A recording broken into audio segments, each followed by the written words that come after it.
Hello and welcome back to the podcast.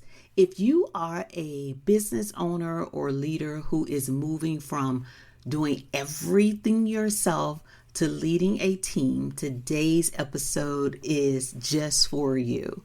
This is episode 55, so I'm excited. We are continuing in year 2026, but this is episode 55. Sorry, got a little excited. And we are talking about the mindset shifts required to move from solo leadership to team leadership. I find that many of the people that I work with, they haven't made these shifts. And it sounds simple on the surface, like, yeah, I'm going from solo to team. I'm going to hire help, delegate, and do all of the things. I got support now. But in practice, this is where many leaders get stuck, frustrated, or disappointed. Not because their team is incapable, but because the leadership mindset never shifted. And this is bigger than we realize, right? Because we carry that mindset into a team and then we wonder why things aren't working. And this could be why 70% of business owners say that one of the things that frustrates them the most, or one of the things that they have the biggest issue with, is managing teams. Many of us start out as solo by ourselves. We're doing everything. And then business grows or picks up and we start to hire, but we haven't made these mindset shifts that we need to make. It's really difficult to lead a team with a solo operator mindset. And if you try to do it, that's where you're going to feel stretched and resentful and constantly pull back into the work you thought you delegated. You're like back into the weeds. So today I want to really talk through the key mindset shifts every leader must make when moving from solo to team. And we're not going to go into a lot of tactical tips, but these are foundational shifts that change how you lead, how you show up for your team, how you create sustainability within your business. So let's start. Let's go ahead and dig in. The first shift that I want to talk about is actually moving from being a doer to now becoming a designer. When we are solo, we're doing it all ourselves. Our value comes from moving fast and executing. We have to get things done, right? And that is, you're making decisions quickly. You're getting done the things that need to get done. And that works when everything runs through you. It's just you. But when you have a team, your value has to shift. Your job is no longer doing all of the work. Are there some things that you still have to do? Yes.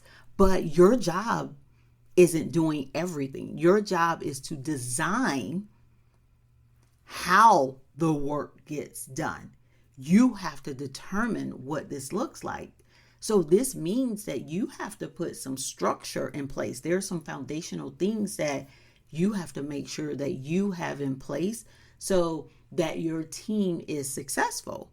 So you got to have roles and job descriptions. You got to have expectations that are clear so people understand and they know what success looks like.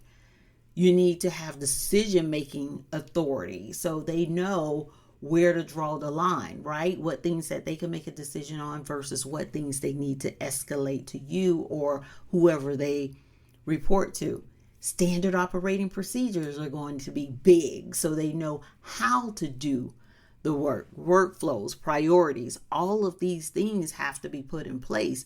You become the person that designs all of this. And you want to have some things already in place before you start hiring. And then as you hire, of course, people can help you revise or update as things change, but you need to have something for when they get there. If you do not design these things intentionally, Your team will create their own version. That when they come on, if you don't have things in place, they'll start to make assumptions and do things the way they think is best to be done. Or you're going to have people that are going to consume a lot of your time because they have a lot of questions because they don't know. So making sure you have these things in place is going to be extremely helpful, because if you don't, that is where confusion and the rework and the time drains and the tension starts. So the hard truth is, if everything still depends on you, you do not have a team. You want to make sure that you are giving them all of the tools that they need to be successful.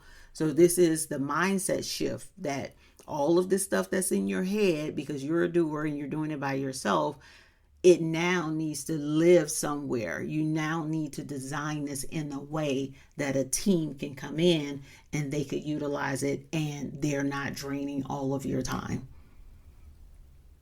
Okay, so from doer to designer. First, I'm doing it all. It's only me. Second, I'm now designing it. What does my team need to be successful so that they are not fully dependent on me? That's the first shift. The second shift is moving from personal productivity to team capacity. When you are a solo leader, it's about managing your time and your energy. It's only you. But when you have a team and now you're moving into team leadership, it's about creating collective capacity. It's not just you. This is another area that leaders get stuck and sometimes stay stuck. They ask, how do I get this done faster? Instead of asking, what would allow this to be done without me? We don't want our team to be fully dependent on us. So we need to be asking the right questions. And capacity is created through clarity, repeatable processes. A lot of the things that we talked about in mindset shift number 1, being able to provide your team with this. Busy teams are not productive teams, but structured teams, they are productive teams. If your team is constantly busy, but progress feels slow, that's not a motivational problem. It's a design problem. It's a capacity problem. It's something that you need to fix. So really think about not just my productivity, because I still have to manage my time. But now as a team collectively, how do we get more done and the right things done, of course? That was shift number 2. The third shift is moving from control to clarity. I need to say that one again. The third shift is moving from control to clarity. A lot of leaders struggle to let go. But what they are actually struggling with is control, right? But when you replace that with clarity, that is where you really start to shine. This is why when this shift is not made, you have leaders that'll say, oh, I'll just do it. It's quicker if I just do it myself. But then you're always doing it yourself. That's not serving a purpose. How does someone else get up and going? How does someone else get up to speed if you're always doing it because it's quicker to do it yourself? You have to be able to identify, these are the things that I have to do because only I can do, versus these are the things that I can delegate. It doesn't matter if you're faster at it. You're probably going to be faster at it initially anyway, which is fine. But you have to give people an opportunity. So you have to make that shift from control to clarity. Control shows up when expectations live in your head, when success is not clearly defined, and when feedback is reactive instead of intentional. Clarity replaces control when you define what good or success looks like, how decisions are made, when and how work is reviewed.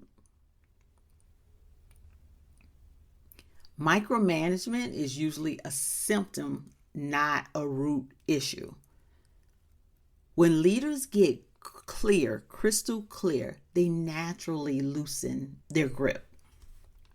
It's automatic.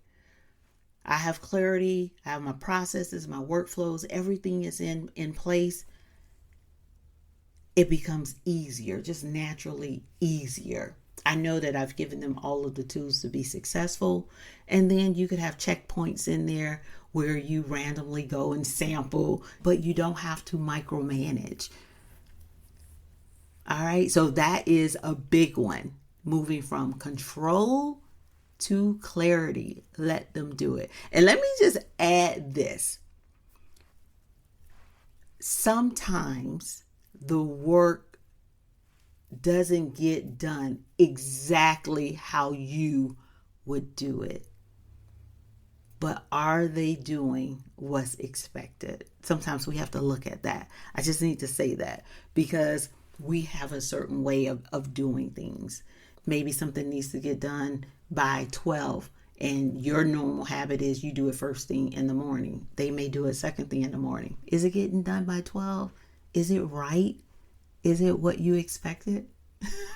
As long as they're not missing steps and it's getting done on time and all of the things, loosen up. You got to loosen up. Okay.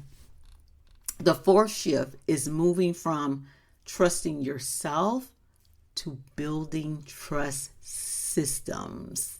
This is another big one.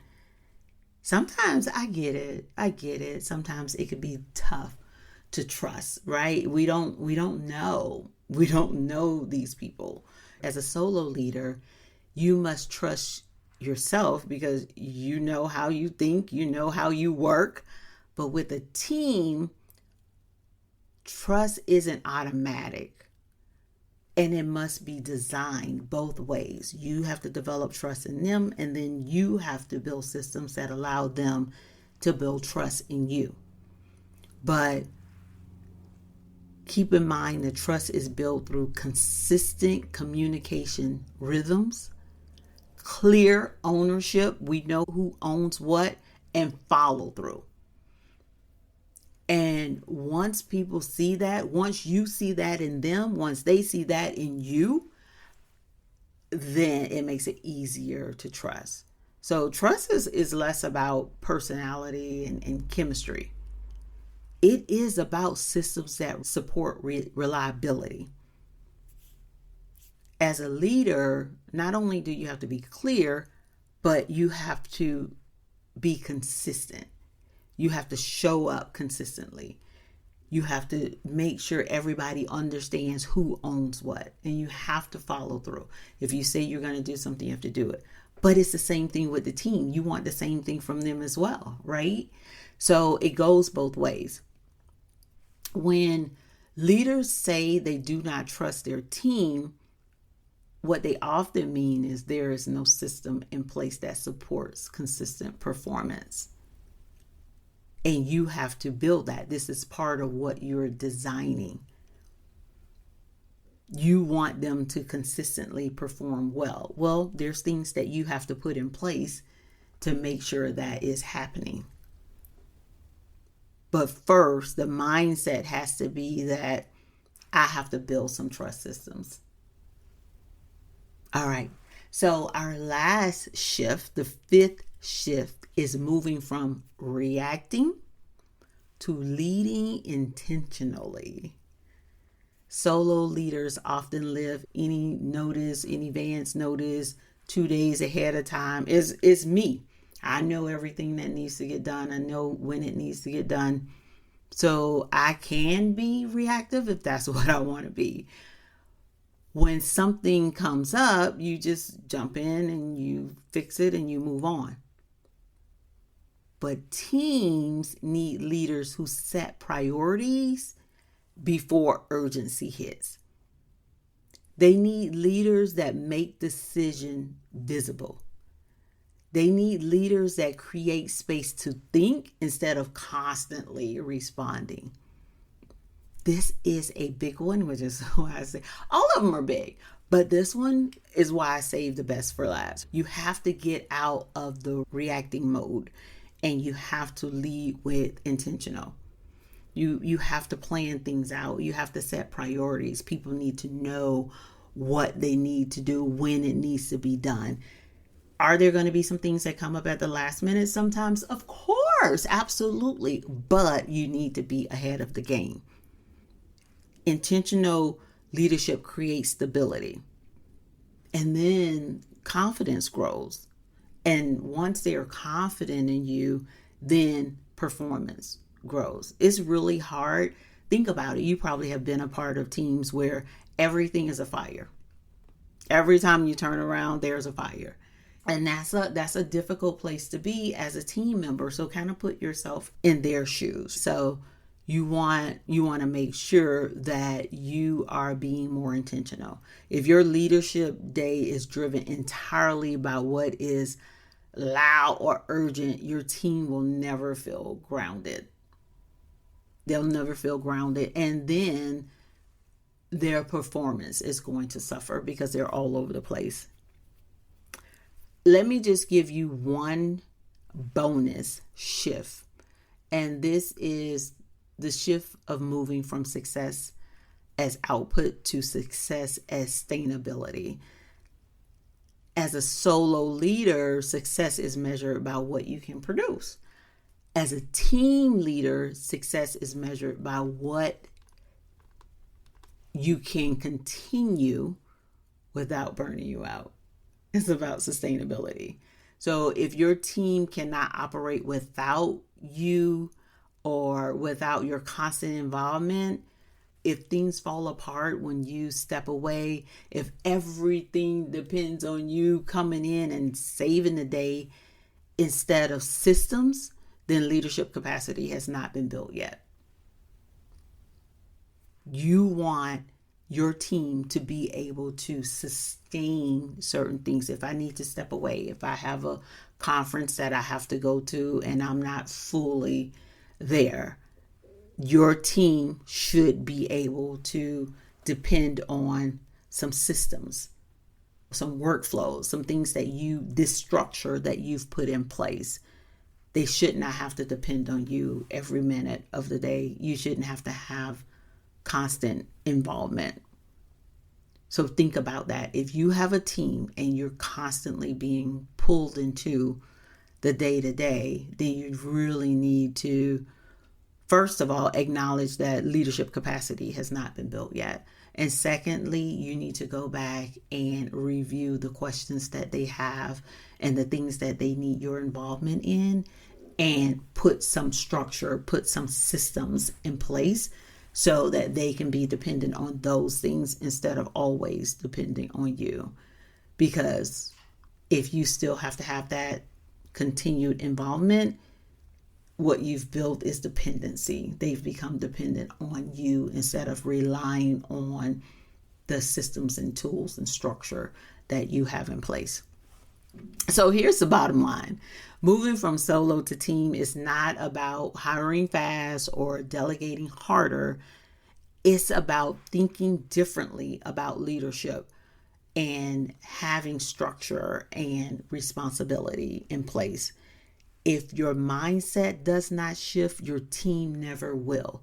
So you can hire as many people as you want to, but you're still going to have those limitations because your team is depending on you.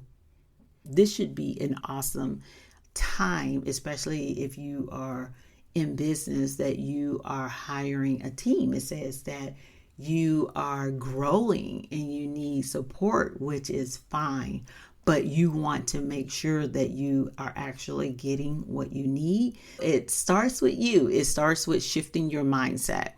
And just remember, like I said before, if your mindset does not shift, your team never will. You are just incurring additional expenses if they still have to be totally dependent on you. All right, that is it. I hope this helps. And thanks for spending this time with me today. If this episode resonated, be sure to share it with a leader who is in the middle of this transition. And if you are realizing that you need support redesigning how you lead as you grow, that is exactly the work that I do. That is exactly who I work with. So you can go ahead and check out the Leadership Shift.